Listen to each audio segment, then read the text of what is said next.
Unfortunately, today I lost my pet tortoise, Shelly. I had to say goodbye to her. And I want to talk about it. So, for some background information, in case you guys don't know, I've had my pet tortoise, Shelly. She was a Russian tortoise. I've had her since I was 13, in 7th grade. I'm 21 years old now. I got her kind of as my 13th birthday present, but in that way of I saved up money, and then all of my birthday money that year, and even like some family members were giving me PetSmart gift cards for my birthday gift so that I could put that towards the cost of getting Shelly and all the things that she needed, her enclosure, food, all of it, lighting, all the things I needed to get her. So yeah, I got her for my 13th birthday.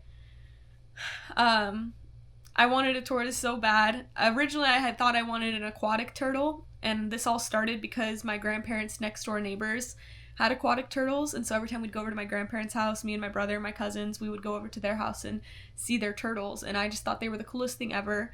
I always wanted some type of pet that would be mine in an enclosure in my room to have as my own, because of course I also had my dog Baby, which unfortunately we also lost her recently.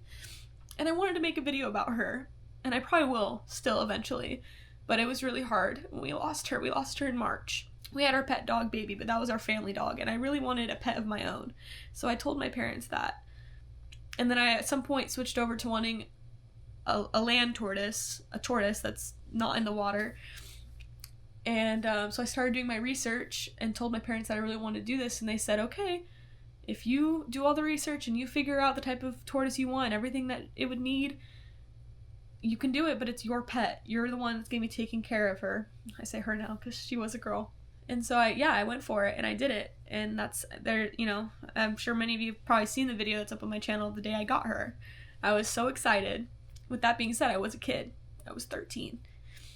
And although I thought I did all the right research that I needed, and by that I mean going to PetSmart, asking them questions, getting their brochures, looking at all the things that they had in their store to take care of a tortoise, I went off of that. Over the years, which we've lived, since I've gotten her, we've lived in 3 different houses, so she's moved and lived in 3 houses with me.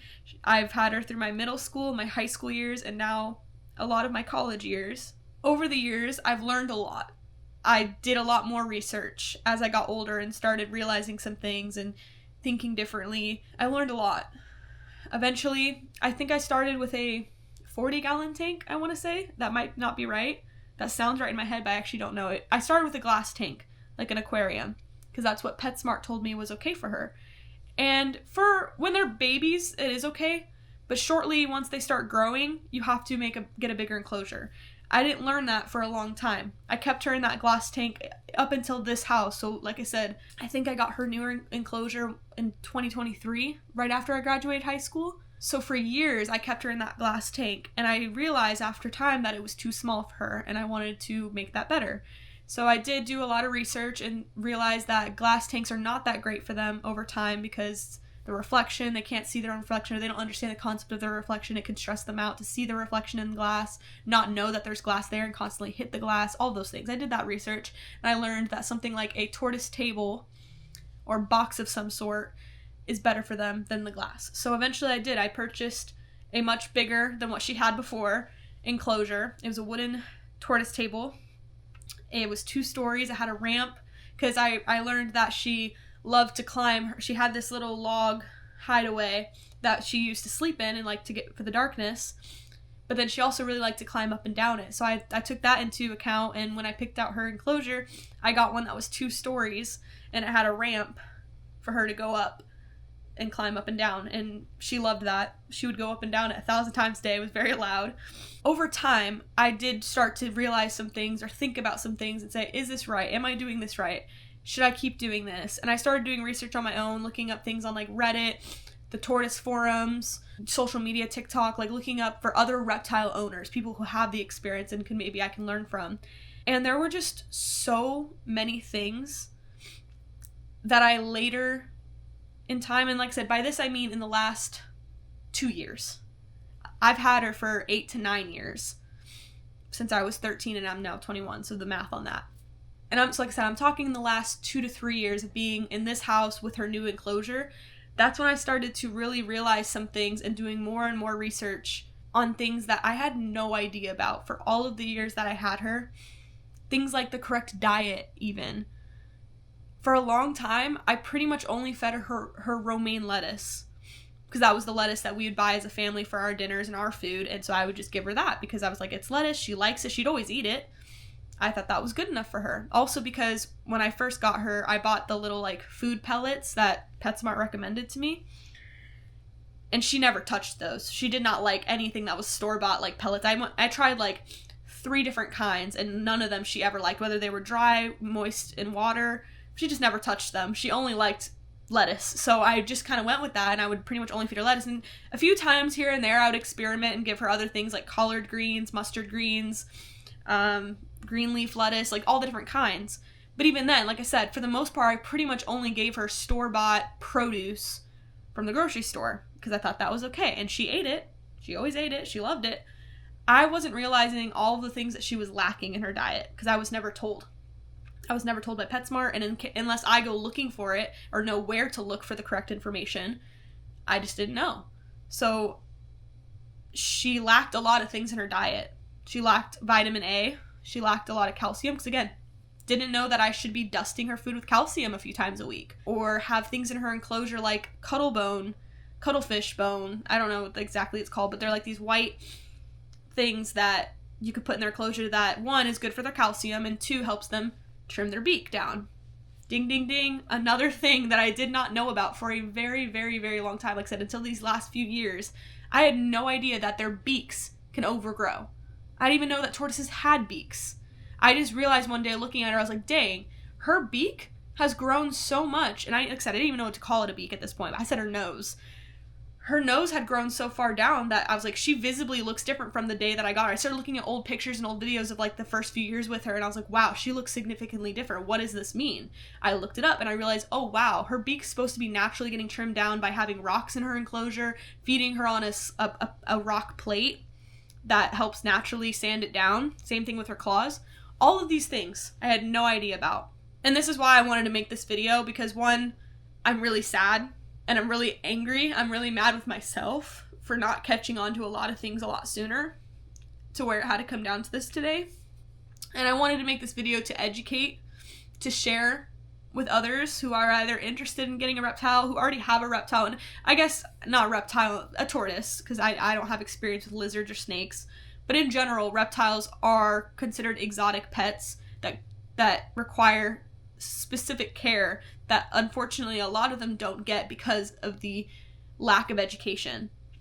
So many of these pet stores sell these animals without giving the right information out to the owners. And that is the thing that the vet told me today, to not be angry with myself, to not feel too guilty, because unfortunately this happens a lot. It's so common for, 1, the pet stores to not give all the information needed to take care of the animal long term, and 2, not knowing where to go for the information. Even if I looked it up on Google, which I did constantly, I was looking things up all the time. Should I be doing this? Should I be doing this? What does this mean? What does it mean if she looks like this? If she has this? Blah, blah, blah. And I'm always getting all these different answers. You've got some people that say, don't give them calcium this many times. Give them calcium at least this many times a week. Make sure that the light is this high above the enclosure. Make sure it's this high. Make sure you use this wattage of a heat bulb. This watt, like, back and forth, back and forth. I never knew what was right. I never knew what I should or shouldn't be doing. And as an adult now who can own up to my mistakes and recognize all the things I could have done better, I feel really, really bad. Like I said, I have a lot of shame and a lot of guilt with this. So yeah, let's just go back to today. Today I took her to a vet for the first time ever, which is another thing. I was like, maybe I should have taken her to a vet sooner. I didn't know if reptiles were supposed to get checkups yearly or any of the sort.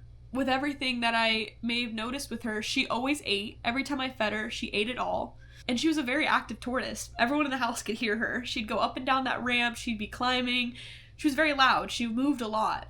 And so with those 2 things in mind, I always thought, she was okay. What I'm doing is good enough. She's doing well. She eats and she's active. She moves around. And it wasn't until these last few weeks, it was last Thursday, which today that I'm that I went to the vet, and today that I'm recording this is also a Thursday. Last Thursday, I started to I would, walk by her, look at her enclosure, look at her, and I just thought about it. I was like, she's been really quiet lately. I haven't heard anything. She hasn't been moving. Every time I go check on her, she's in the same space.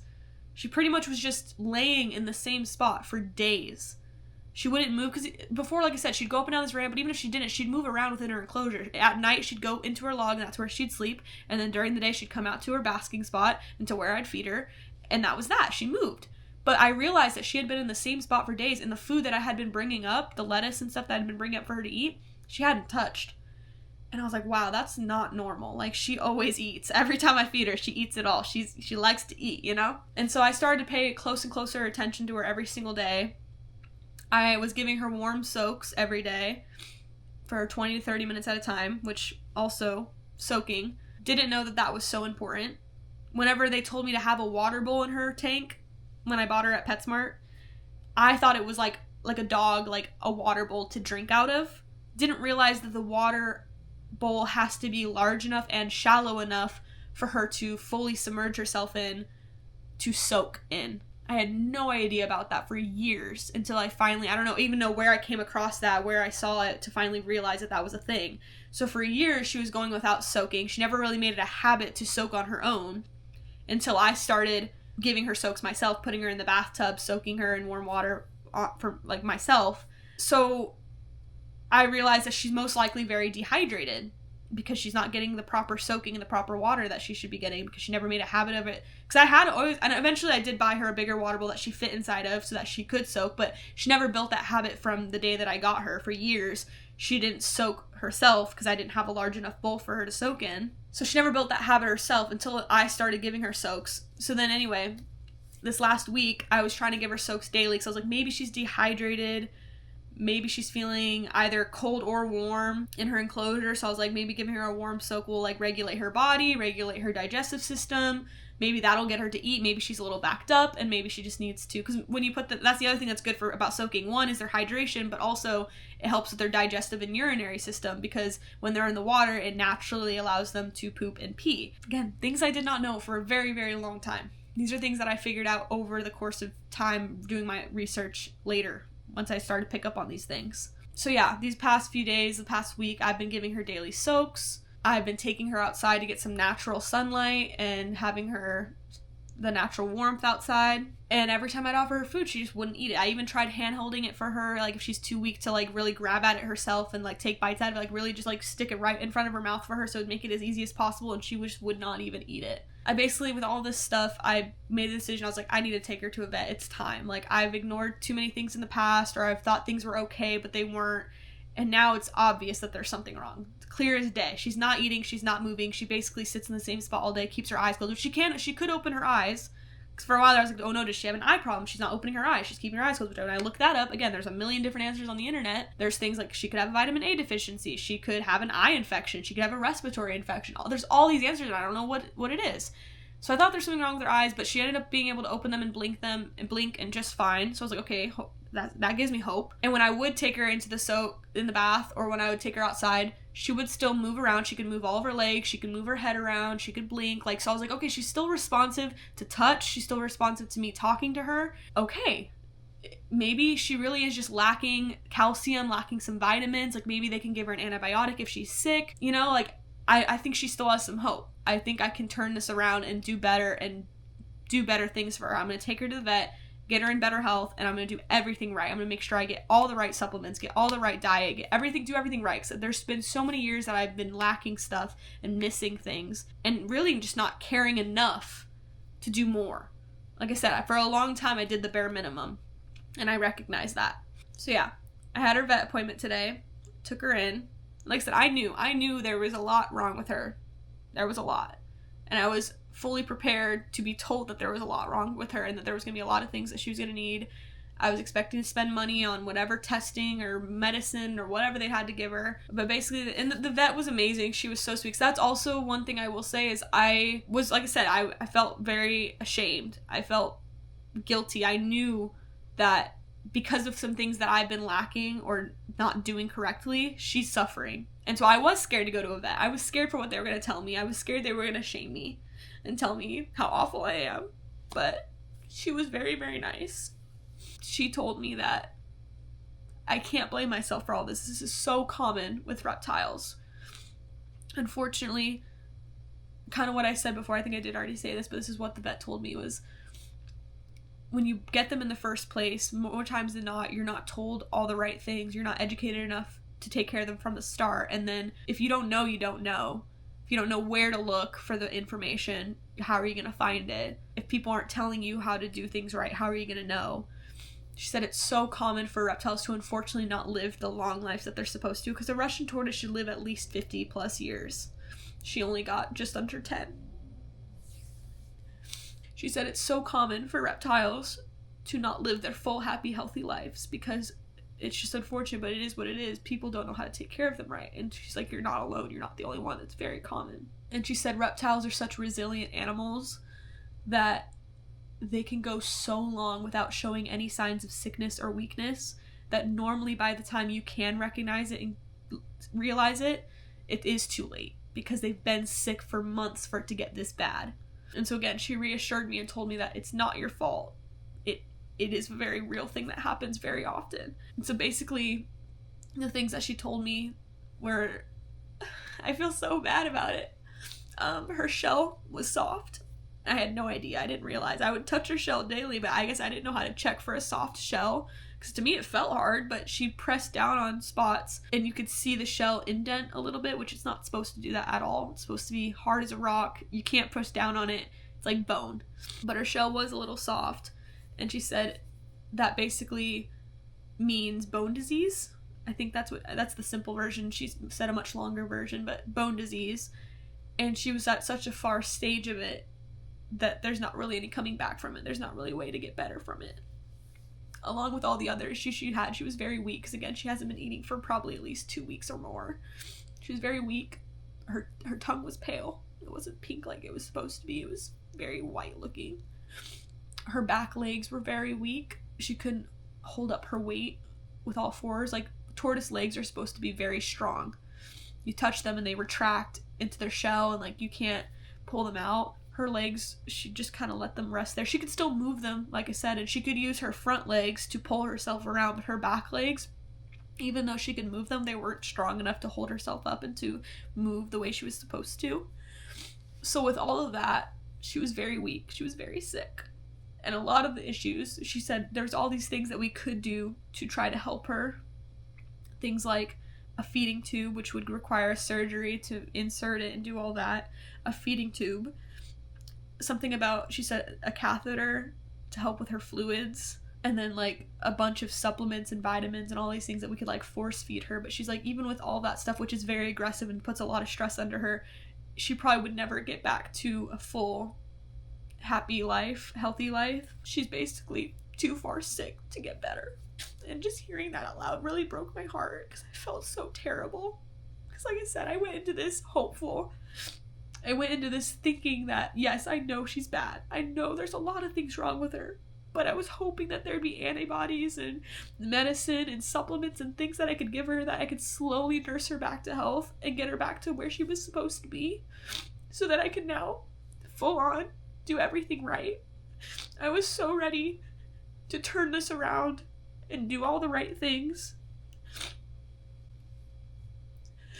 I wanted to completely do everything right, and it was too little too late.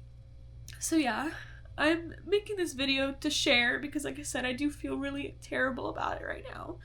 It breaks my heart. I feel terrible that I missed the signs, or I was too late to recognizing them to help her. I feel bad that a tortoise is supposed to live so long and she didn't get to live that full life. But like I said, I also want to make this video to educate, to share my story and share Shelly's story, in hopes that people watching this, like I said, if you're thinking about getting a reptile, or specifically a tortoise, like I said, I had a Russian tortoise, or if you already have one and you're having questions, if you feel unsure about things, if you think your tortoise might be sick, to do something about it sooner than later. And for those who don't have a reptile but are thinking about getting one, do your research. Like, truly and fully, don't just rely on the pet stores. When I bought Shelly, they couldn't tell me what species she was, and they didn't even tell me if she was a girl or a boy. I had to figure out those two very basic things about her anatomy, about who she is, on my own when I got home that day. Which at the same time, I don't blame them, because I know those are just workers. They just work there. That'd be like if I worked there tomorrow. I don't know a thing about snakes. I don't know a thing about hamsters, but I'm the one working there that I have to answer these questions to these people that are about to buy them. Like, I understand that people just working there don't understand. Or, like, I don't blame them, because it's like they just work there. But I'm talking about the place as a whole and the education as a whole. Like I said, they couldn't even tell me that she was a Russian, because when you buy a tortoise at at least at PetSmart, they just say testudo tortoise, and they rotate which kind of tortoises they have in there. Testudo is a very, if I'm saying that right, I don't know. It's a very general term. There are 3 different tortoises that fall under that branch. I want to say it's Russian tortoises, Herman tortoises, and I forget the other one, but it'll say that on the tag. It says testudo tortoises, and then in parentheses it says Russian, Herman, and something else.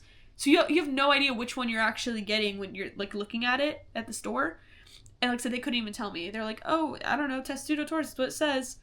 So I had to look up online those 3 names and be like, okay, well, she looks like this one, so I'm pretty sure she's a Russian tortoise. So, like, when you look up Russian tortoise, that's what she looks like.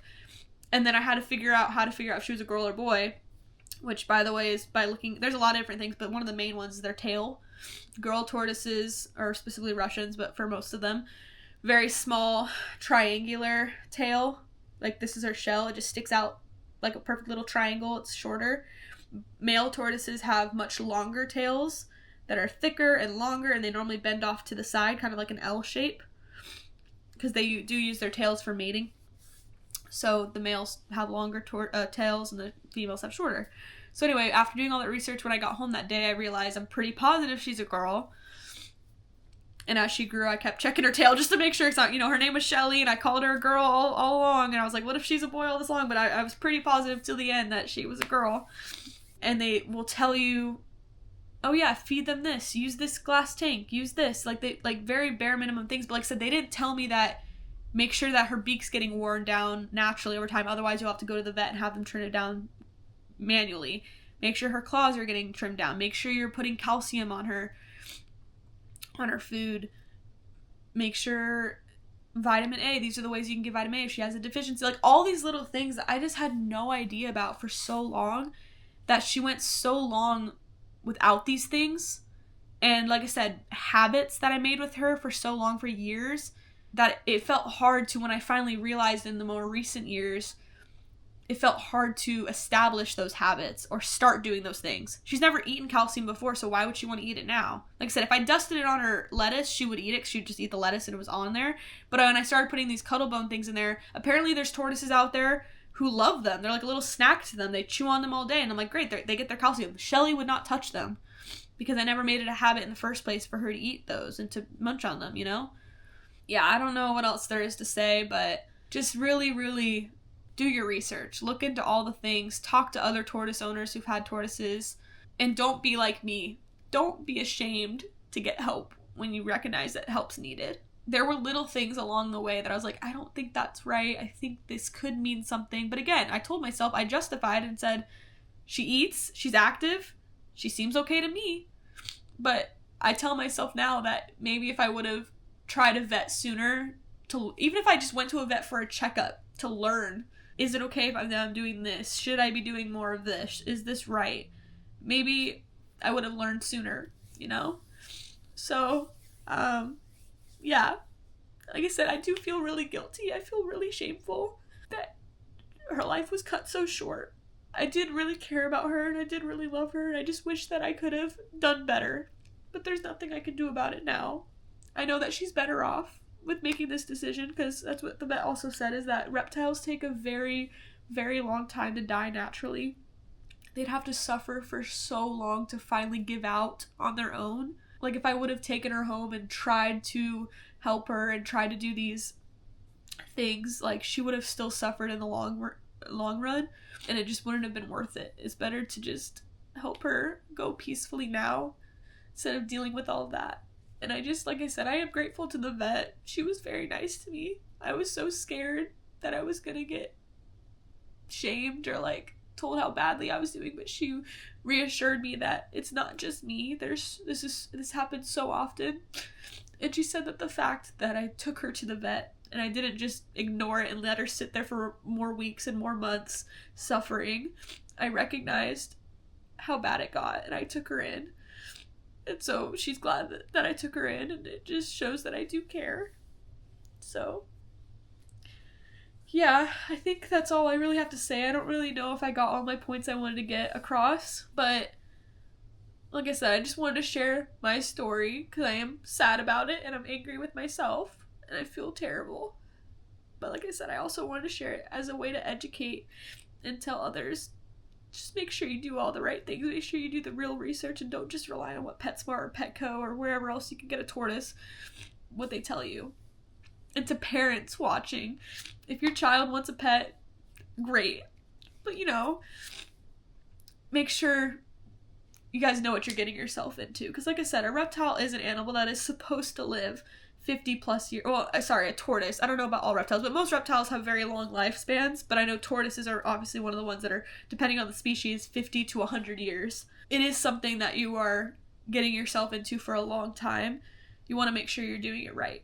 Because like I said, I feel like I went so many years not doing everything right. And this was the result. And like I said, I feel really, really bad about it. I'm gonna get Shelly's ashes back in an urn, which I know to some people can sound silly because she's a reptile, and to some people it's a silly pet that you don't really get to talk to. I talk to her all the time actually, but it's not like a dog or a cat where they're in your space all the time. They have their own little enclosure that they stay in, but you still build a relationship with them. I know she recognized my voice. Because even like the other day, whenever I was showing Bryce, my brother, her and kind of telling him about my worries and how I, was recognizing that she probably wasn't doing well, she had her eyes closed. But when I started telling him about her and stuff, she opened her eyes and looked over at me. Like, she definitely knew my voice. She definitely, when she was healthy, when I would come by her enclosure to feed her or open up the thing to say hi to her, she would always come walking up to where I was. And I guess it's kind of like my dog Baby. Like I said, I'm sure I will make a video about her as well. It was really, really hard when it happened, and then time passed and I just never really made a video about her either. But with Baby, it's really easy to dwell on like the last week of their life. Like Shelly, this last week, she's been so inactive, so sad looking. And it's the same for Baby. When her last week before she died, Baby just went so downhill. You could tell how weak she was. She also wasn't eating very much. And it's really sad when you picture that part of them, but you have to think about the good memories and when they are healthy. And I just think back to when Shelly was her great self and active and happy. We would have fun together. I would have her out back and she'd be running around eating lettuce out of my hand. So yeah, I will miss her. I feel really, really bad about it. There's nothing much else to it. If you're still watching at this point, I appreciate you. And I'm sorry for such a sad video. But that's what this is for, right? To talk about things. Thank you for watching. Like I said, if you're still here all the way to the end, I really appreciate it. And that's all. So now, I'll miss both of my pets. Okay, that's the end. I'll see you guys in my next video. Hopefully it's a happier one.